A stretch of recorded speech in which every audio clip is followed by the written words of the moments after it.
Okay, learning to love the right person.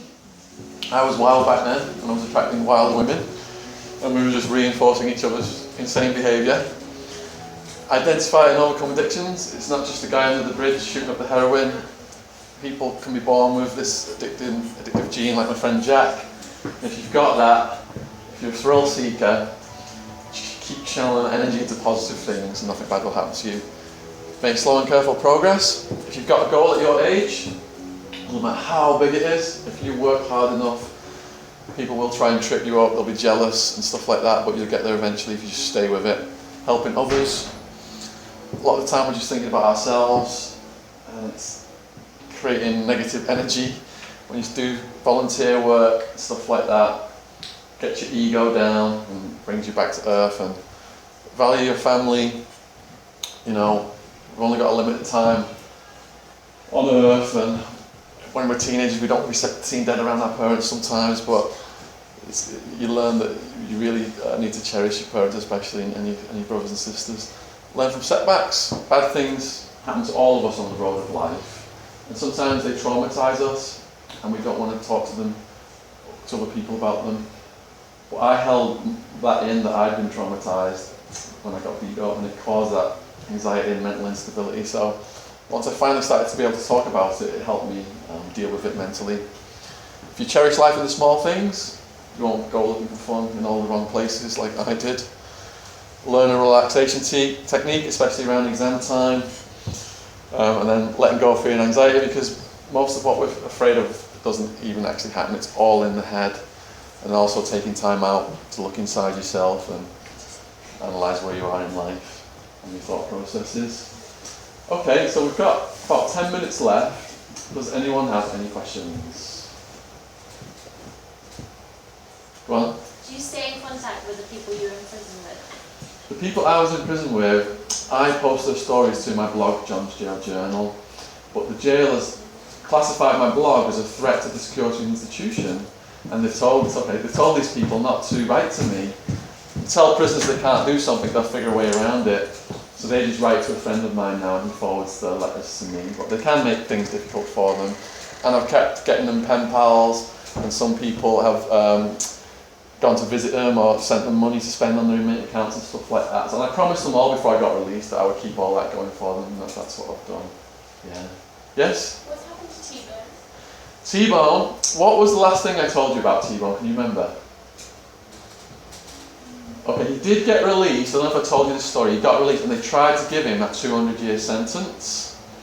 That was about 4 years ago. And what happened was, they said he'd done a robbery, and it went to trial.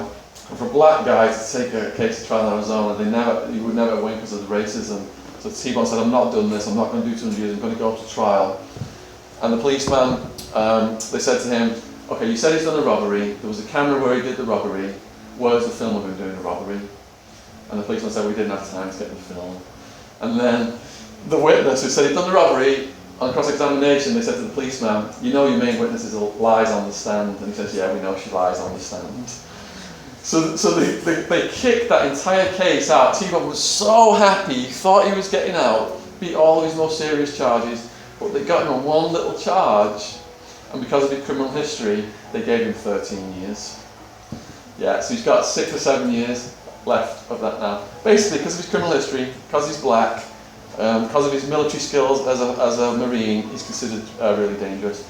For a black guy in Arizona, 4+ more times likely to get arrested for the same crime as a white person.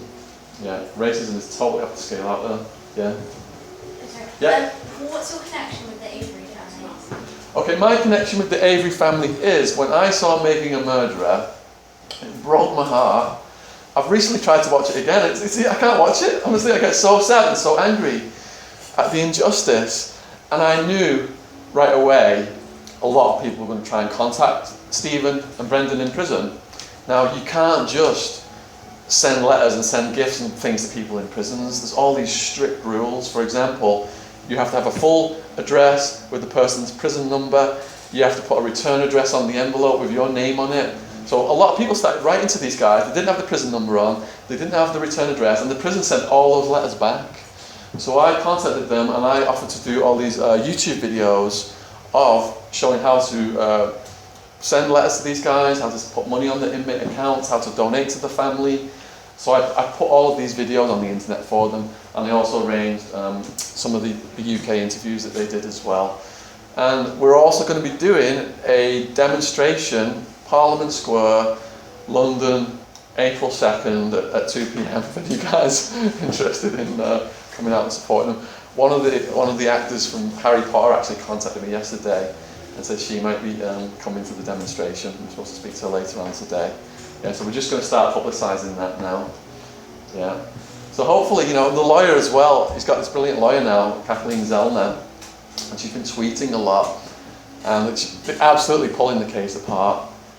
Basically, there was no murder weapon, there was no DNA at the scene, other than what was very suspect.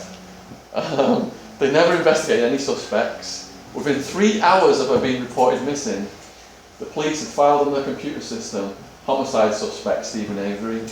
He was already been made a murderer after 3 hours, then she'd been reported missing.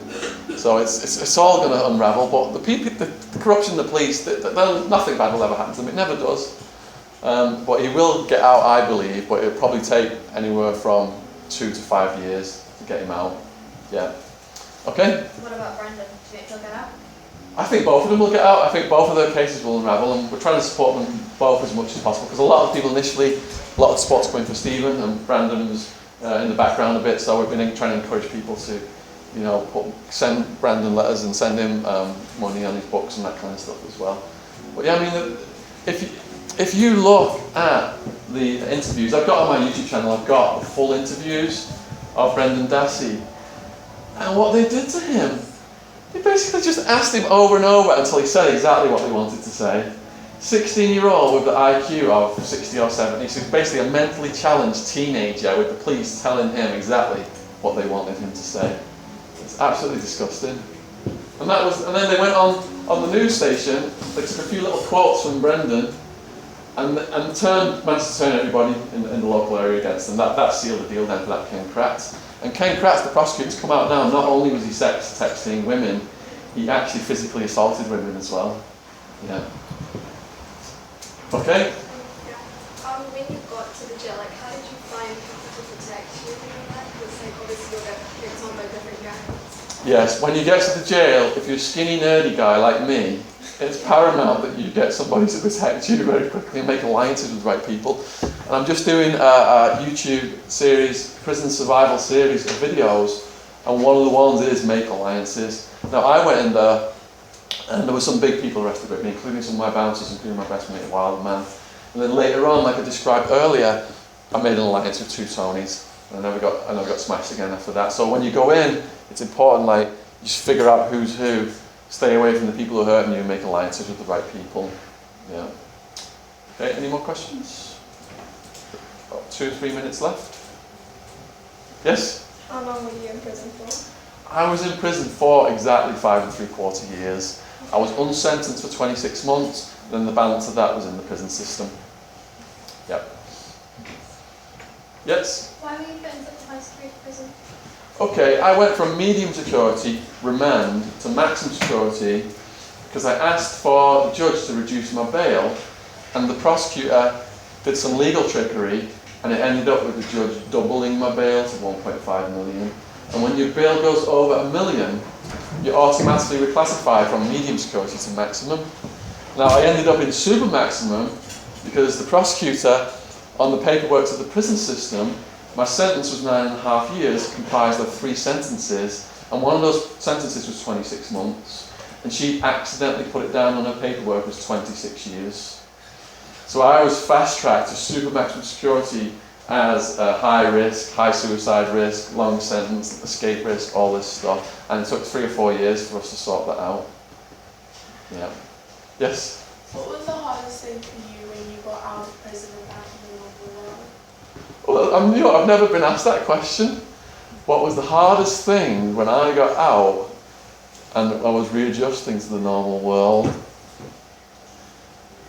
I was institutionalised, and my mum said I was like a puppy dog following around the house waiting for orders. And as euphoric as it was to get out, I also had this horrible energy and this It's like it took me a year and a half before I felt mentally ready enough to be able to go out and do my first talk at a school. So the hardest thing was just that mental readjustment process. And I kept the yoga going, I kept the meditation going, I kept the sports going. And in the beginning I turned to alcohol and that just made it worse. But the yoga and the meditation saw me through, and that's what I still do to this day. Yeah. What was the best thing about getting out of prison? The best thing about getting out of prison, well, when I was at the airport, I gave my mum a hug, gave my sister a hug, my dad's there, and then they took me out to Indian food, and everything that you think is no big deal in life, you treasure after you've lost everything and you've got it back. So just being able to walk down the high street and go in a shop and buy a pair of jeans and a t-shirt was like the heights of ecstasy for me. Just to go in a grocery store and buy a banana was the heights of ecstasy for me. I had a banana like 6 years. When everything's taken away from you and you get it back, you really do appreciate the small things. Yeah. Yes? I know you were saying you had to find people to kind of protect you. How did you know who to go to? Like, how did you figure that out? When you go in jail, how do you find the right people to protect you? You don't. It's like a video game, and you're just getting pushed through it, and you're surrounded by ever-present danger. And my advice to people coming in is, don't go in there spouting your mouth off, because the gang's going to come in and put you down very fast. Go in, keep yourself to yourself, and take your time and try and figure out who's who, because those gang members who come up to you in the beginning and ask you what your charges are, you might think they're running the show, but it's probably some little old man with his glasses on up in some cell playing chess with someone who looks like two Tonys, who's got the most respect, who's actually running everything. So you absolutely do not know who's who when you first go in. So it's important just to take your time and to learn who can help you and who can harm you.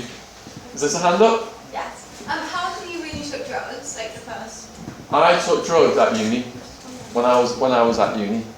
Was it like a low class drug, or was it like straight in the deep end? Straight to ecstasy and speed. Yeah. And I asked the prisoners as well what their gateway drug was in the prison. And a lot of them said their gateway drugs were Adderall, and Adderall and all these Ritalin, all these pills they'd been given as kids. Yeah. Yes, I do have travel restrictions. I'm banned from America for life. My Canadian publisher tried to get me in Canada. Can't go to Canada. Got asked to speak in Japan last year. Contacted Japanese embassy in London. Can't get into Japan. So it's looking like now I can only really travel around Europe. But I've figured a way around it, I think. Not a criminal way. My risk is I save up a load of money, for example, and go Australia, and then they arrest me because of the computer system, put me in a jail cell, send me back home, I lose all that money. But if I get a cruise, at each port that we stop at, I get off the boat, go to customs, they might let me in, they might not. If they don't, I just get back on the boat and try again down further down. So I think that's what I might try and do. Yeah. Okay, I think we're out of time now, unless anyone's got last. Is that it? Yeah. Okay. Alright, thanks very much, guys.